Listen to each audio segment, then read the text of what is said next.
முடியாது. இந்த நண்டை எப்படி சாப்பிடணும்னா அப்படியே தோடோடையே கடிச்சிடணும். எப்பொழுதும் சொல்றேன், சின்ன பிள்ளை இருக்கிற வீட்டுல வந்து வாரத்துக்கு ஒரு முறை நாள் நண்டு சமைச்சு சாப்பிடுங்க. அப்பா சாப்பிடுற மாதிரி சாப்பிடுங்க, நல்லா இருக்கலாம். அழுகுதா சோத்தா எப்படி அழுகுதா வாங்க. பெரிய நண்டுல கூட நம்ம வந்து சதையை எடுத்துட்டு தோட கீழே போட்டுருவோம். ஆனா இப்படிப்பட்ட பொடி நண்டுகள்ல வந்து அப்படியே தோடோடய மெண்டு சாப்பிடலாங்க. எல்லா சொந்தங்களும் எப்படி இருக்கீங்க? நல்லா இருக்கீங்களா? சொந்தங்களை பாப்பா மார்கள் இல்லாமல் நம்மளுக்குமே வீடியோ பண்ண ஒரு மாதிரியே இருந்துச்சுங்க. நீங்களுமே கமெண்ட்ல கேட்டிருந்தீங்க. இன்னைக்கு வந்து நிஸ்மா பாப்பாவுக்கு தியா பாப்பாவுக்கு 3 நாள் வரை லீவ் விட்டுருக்காங்க. இன்னைக்கு பிள்ளைகளுக்கு 8:30 மணியத்தான் வந்து சத்தான ஒரு கடல் உயிரினை எடுத்து வச்சிருக்கோம். என்ன எடுத்து வச்சிருக்கோம்னா நண்டு தாங்க எடுத்து வச்சிருக்கோம். நண்டுமே வந்து குளங்கதையில கொடுக்குறது ரொம்ப ரொம்ப நல்லதுங்க. அந்த நண்டை போட்டு தாங்க ஒரு ருசியான கிரேவி பண்ணி நம்ம குடும்பத்தோட சாப்பிட போறாங்க. இப்போ அவங்க எப்பவும் போல நண்டை சுத்தம் பண்ணி எடுத்துக்கலாம். சொந்தங்களே, கரவளை மீன் டேஸ்ட்டுக்கு வள்ளத்து மீனோ லாஞ்சி மீனோ எந்த மீனுமே அடிச்சுக்கிற முடியாதுங்க. கரவளை மீன் வந்து பொடி வகையான மீன்ல இருந்து பருவகனை மீன் வர அவ்வளோ ஒரு டேஸ்டா இருக்குங்க. அப்படிப்பட்ட கரவளை நண்டத்தாங்க இன்னைக்கு வாங்கியிருக்கோம். நம்ம குடும்பத்தோட சமைச்சு சாப்பிட போறோங்க.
சுத்தம் பண்ணி எடுத்துக்கிட்டாச்சுங்க. இப்போ நண்டு கிரேவி வைக்கிறதுக்காண்டி நம்ம மசாலா அரைச்சி எடுத்துக்க போகிறோம். அதுக்கு என்னென்ன பொருட்கள் எடுத்துருக்கோம்னா, ஒரு கையளவு தேங்காய், 1 ஸ்பூன் பெரிய சீரகம், 1 ஸ்பூன் சின்ன சீரகம்,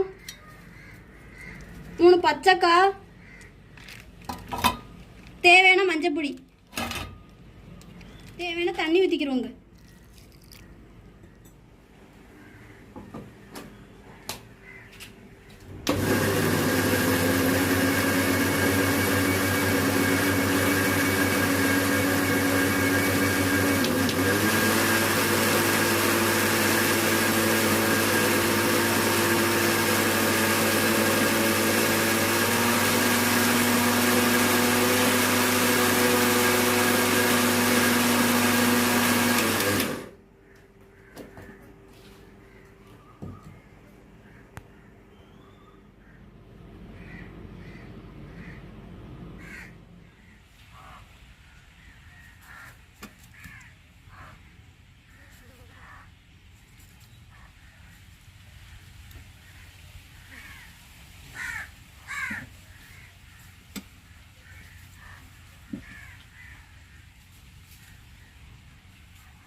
சொந்தங்களே நம்ம நண்டு கிரேவி வைக்கிற காட்டி சட்டி அடுப்புல வச்சுக்கிறோம்.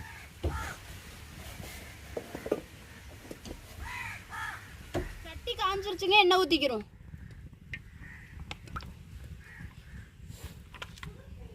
எண்ணெய் சூடாயிருச்சுங்க, கடுகு உளுந்து போட்டுக்கிறோம்.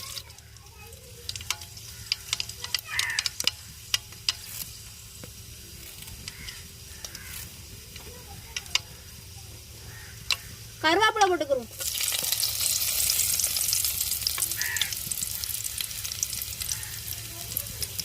அதோட வெட்டி வச்ச பெரிய வெங்காயத்தையும் சேர்த்துக்கிறோம்.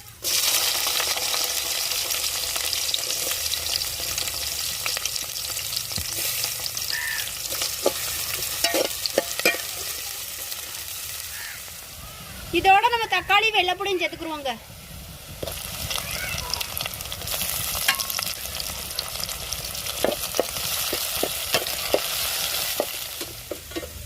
சொந்தங்களே நம்மளுக்கு தக்காளி வெங்காயம்லாம் நல்லா வதங்கி வந்துருச்சு. நம்ம நண்டை சேர்த்துக்கிறோங்க.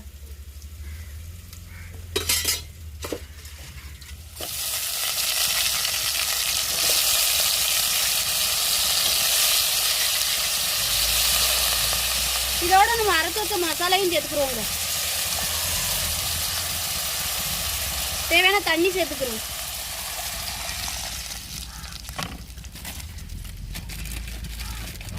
தேவையான உப்பு போட்டுக்கிறோம்.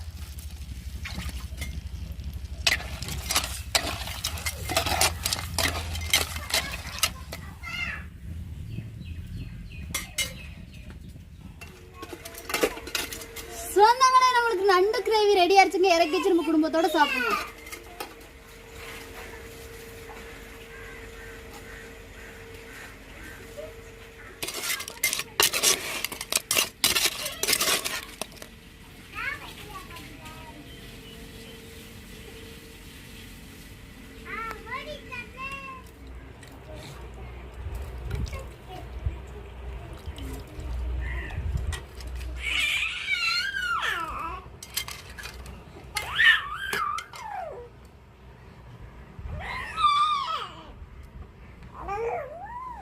எல்லா சொந்தங்களே எப்படி இருக்கீங்க? நல்லா இருக்கீங்களா? சொந்தங்களே இன்னைக்கு நம்ம வீட்டுல வந்து ஜெனி வந்து வெறும் மஞ்சள் பொடியிலேயே ஒரு ருசியான நண்டு கிரேவி பண்ணி கொடுத்துருக்காங்க. நம்ம குடும்பத்தோட சாப்பிட போறோங்க.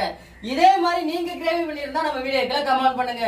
என்ன தகவல சாப்பிடுங்க, அள்ளி சாப்பிடுங்க நங்குங்களா. இந்த சவுண்ட கேட்டு எத்தனை நாள் ஆச்சுதா? என்னமா இது விரவி தரவா?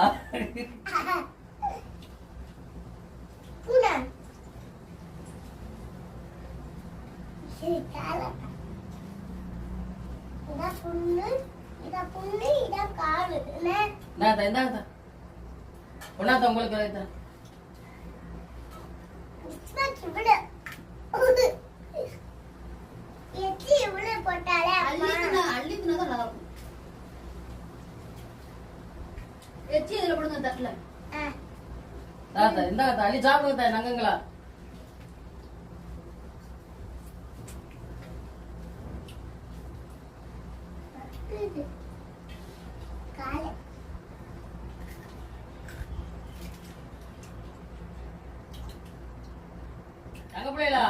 பெரிய நண்டு மாதிரி வந்து இதுல சதையெல்லாம் எடுக்க முடியாது.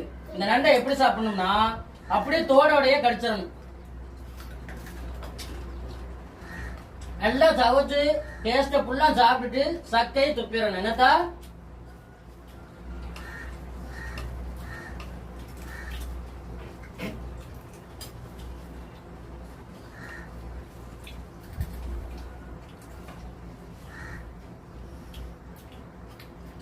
அவ்வளவுதான். எப்பொழுதுமே நம்ம வீட்டுல நண்டு சமைச்சோம்னா நான் ஒரு மீனவனா இந்த நண்டை பத்தி எனக்கு தெரிஞ்ச ஒரு சில அனுபவங்களை பகிர்ந்துக்கிறேன். இப்ப ரீசனா கூட நம்ம வீட்டுல வந்து நண்டு குழம்பு வச்சிருந்தோம். அப்ப அந்த நண்டை பத்தின விளக்கத்தை வந்து உங்களுக்கு அதிகமாவே நான் பகிர்ந்துக்கிட்டேன். எப்பொழுதும் சொல்றேன், சின்ன பிள்ளை இருக்கிற வீட்டுல வந்து வாரத்துக்கு ஒரு முறை நாள் நண்டு சமைச்சு சாப்பிடுங்க. குழந்தைகளுக்கு எல்லாம் நண்டு வந்து ரொம்ப ரொம்ப நல்லதுங்க. அங்க பிள்ளைங்களா எப்படா இருக்கு? செமையா இருக்கா? அள்ளி சாப்பிடுங்க நங்கங்களா. நண்டை மட்டும் தான் சாப்பிடுறியோட? 2 பேருக்கு சோறு அப்படியே இருக்கு. அள்ளி சாப்பிடுங்க. சோத்தையும் சாப்பிடணும்ல.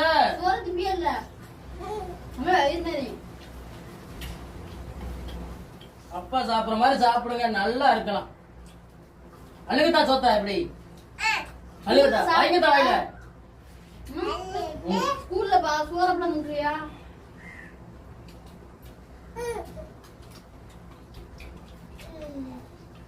நண்டுலாம் வாங்கி சாப்பிட ஆசைப்பட்டீங்கன்னா வந்து பெரிய பெரிய நண்டுகள்லாம் விலைகள் அதிகமா இருக்கும், வாங்கி சாப்பிடறதுக்கு வந்து யோசிக்க வேண்டிய ஒரு சூழ்நிலையில இருக்கும். அப்படிப்பட்டவங்க வந்து இப்படி பொடி வகையான நண்டுகள் வாங்கினீங்கன்னா விலைகள் குறைவா இருக்கும், நண்டு சாப்பிட்ட ஒரு அனுபவம் கிடைக்கும், நண்டு சாப்பிடறதுக்கும் ரொம்ப நல்லா இருக்குங்க. பெரிய நண்டுல கூட நம்ம வந்து சதை எடுத்துட்டு தோட கீழே போட்டுருவோம், ஆனா இப்படிப்பட்ட பொடி நண்டுகள்ல வந்து அப்படியே தோடோடய மெண்டு சாப்பிடலாங்க.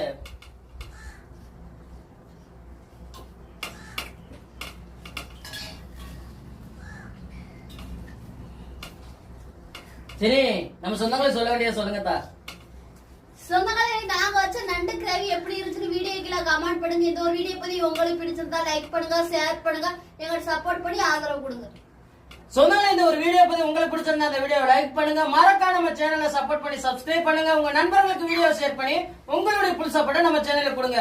வேற ஒரு கடல் சார்ந்த தகவல்களா இருந்தாலும் மீன்கள் சார்ந்த தகவல்களா இருந்தாலும் நம்ம வீடியோக்களை கமெண்ட் பண்ணுங்க. நான் ஒரு மீனவனா கடல் மேலப்பட்ட சில அனுபவங்களையும் சில மீன்களை பத்தி தெரிஞ்சுக்கிற விஷயங்களையும் உங்களுக்கு வீடியோ மூலமா பகிர்ந்துக்கிறேன். இந்த ஒரு வீடியோ பத்தி உங்க எல்லாருக்கும் பிடிச்சிருக்க நம்பிக்கையோட அடுத்த வீடியோவில் சந்திக்கிறேன்.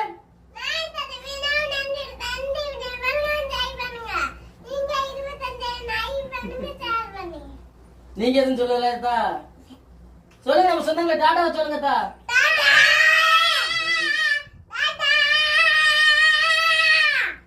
அடுத்த வீடியோல சந்திக்கிறேங்க. நன்றிங்க.